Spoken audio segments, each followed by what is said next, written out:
नमस्ते। आज बात करते हैं एक ऐसे त्योहार की जिसका नाम सुनते ही जहन में रंग और उमंग दौड़ जाते हैं। जी हाँ, होली की। अच्छा, जब भी होली का नाम आता है तो क्या याद आता है?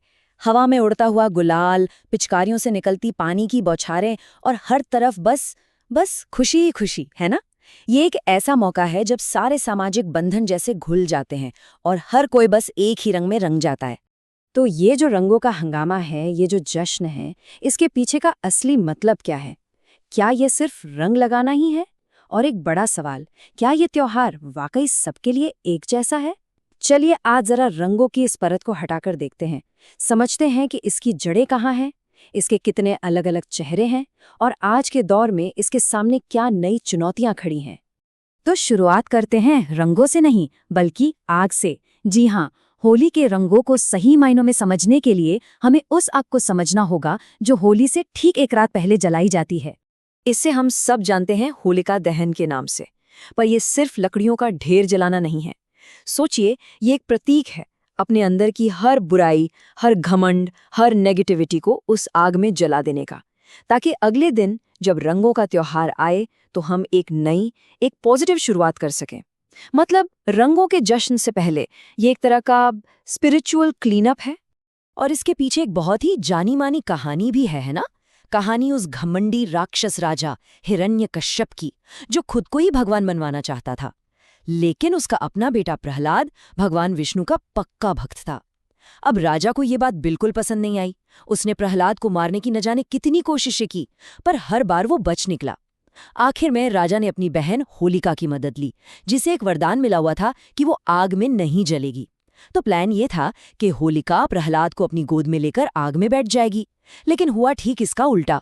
होलिका तो जल गई, पर प्रहलाद अपनी भक्ति की वजह से एकदम सुरक्षित बाहर आ गया। तो उसी कहानी को, उसी जीत को आज भी हम इस रस्म के जरिए याद करते हैं।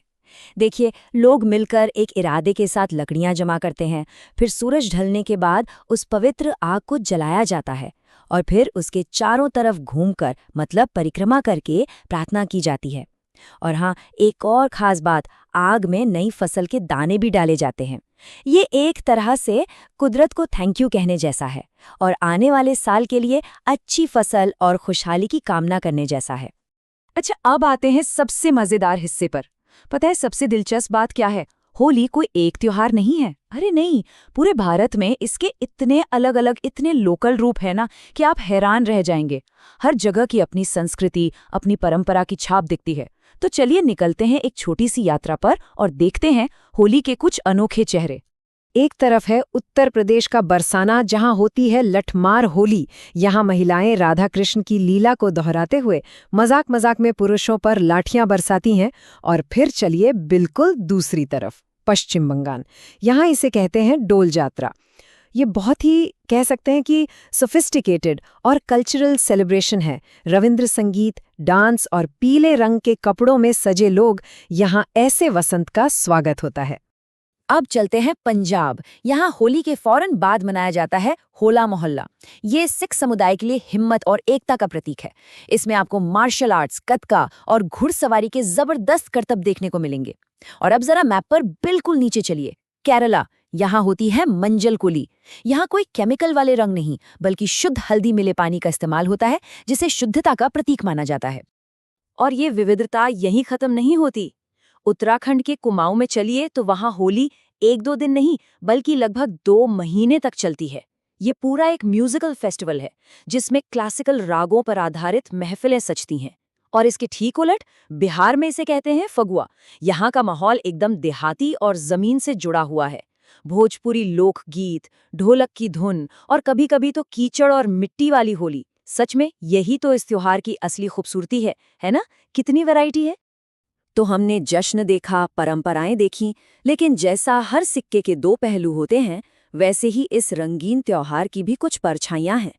अब वक्त है जरा रुककर ये सोचने का, ये सवाल पूछने का कि क्या ये खुशियों भरा त्योहार हर किसी के लिए खुशियां लेकर आता है?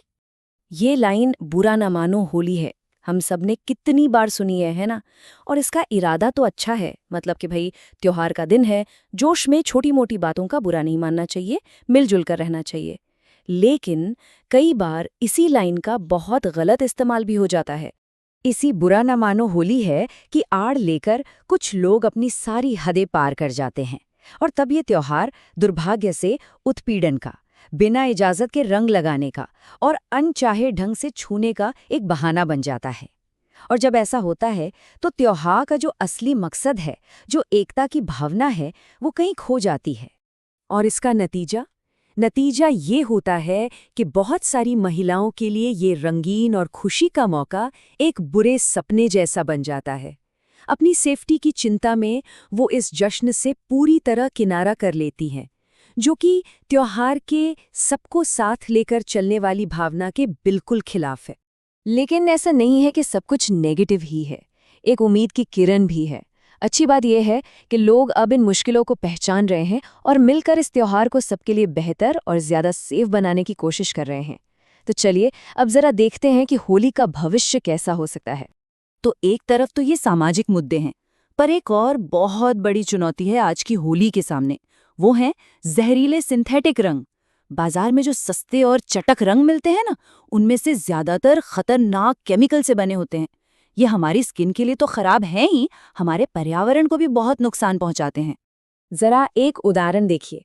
जो सिंथेटिक हरा रंग हम इस्तेमाल करते हैं, उसमें अक्सर कॉपर सल्फेट होता है, जिससे आंखों में गंभीर एलर्जी हो सकती है। या फिर काले रंग में लेड ऑक्साइड हो सकता है, जो हमारी किडनी तक को डैमेज कर सकता है। लेकिन अच्छी खबर यह है कि इसका सोल्यूशन हमारे आसपास ही है। प्राकृतिक नेचुरल विकल्प मौजूद हैं। पालक से हरा रंग बन सकता है, अनार के छिलकों से लाल और सूखे आंवले से गहरा काला रंग। कितना आसान है। तो फिर एक सेफ और अच्छी होली मनाने का मतलब क्या हुआ? इसका मतलब है सबसे पहले तो नेचुरल इको फ्रेंडली रंगों का इस्तेमाल करें। और सबसे जरूरी बात, किसी पर भी रंग डालने से पहले उनकी इजाजत लें, उनकी पर्सनल स्पेस का सम्मान करें। और हाँ, कुछ छोटे छोटे टिप्स भी हैं, जैसे खेलने से पहले बालों और स्किन पर तेल लगा लेना या आंखों को बचाने के लिए चश्मा पहन लेना। मतलब सीधा सा है, जश्न ऐसा हो जिसमें डर की कोई जगह ना हो, सिर्फ खुशी और सम्मान हो। तो आखिर में हम सबके सामने यही सवाल है। परंपराएं वक्त के साथ बदलती हैं, विकसित होती हैं, तो ऐसे में हम ये कैसे पक्का करें कि होली की जो असली भावना है, एकता की भावना, उसमें सच में हर कोई शामिल हो सके? होली का असली मतलब तो बुराई को जलाना, बसंत का स्वागत करना और समाज के बंधनों को तोड़कर एक होना है। तो हमें सोचना होगा कि हम इस भावना को कैसे जिंदा रखें, ताकि ये त्योहार वाकई सबके लिए खुशी, सम्मान और एकता का त्योहार बन सके।